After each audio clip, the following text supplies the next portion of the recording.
njinji jiri ụnyaa bue dike mbọsị ọgụ uno achọwa dike onye riri nwanne n'abalị bụkwa ọnụ wee nakpu ụla. Kedu ebe ike ọha Igbo dị?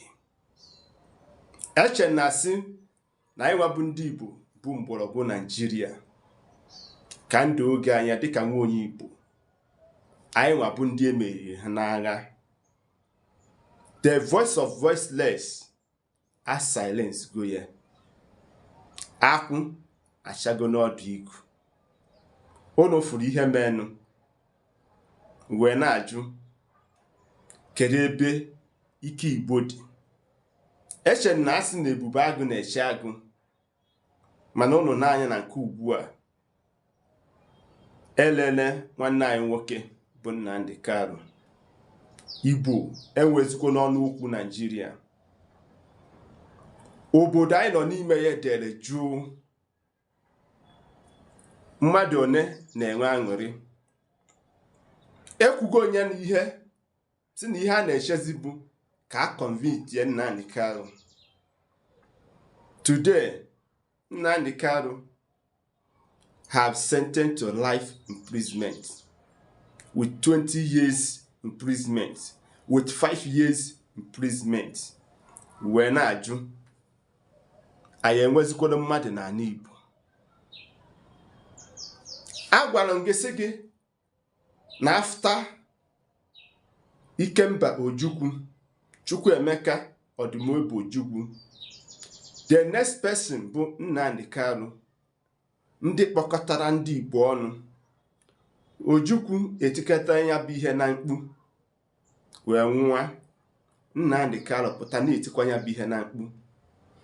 Ụdị ọ dị Nnamdi Kanu tata, kedu onye Igbo nwere ike maọbụ ikikere ịstand ikwu okwu ịchịkọta ndị Igbo ọnụ? Kedu ihe ndị our Igbo political elite na-eme? Kedu ihe ndị minista anyị nwere n'ala Igbo anyị mere? Kedu ihe ndị governors mere? Kedu ihe ndị Igbo billionaires mere? The answer is no. Onye ọbụla na-achụ ego nke akpa ya. Bue dike. Kedu onye egwu ji ekwe pụtakwa ọzọ stand for ndị Igbo? Ojukwu gbara mbọ n'ike onwe ya, still yet ụmụnne ya betray him. Nnamdi Kanu gbara mbọ ka ọ ga-esi wee dịrị ndị Igbo na mma, still yet ụmụnne ya betray him.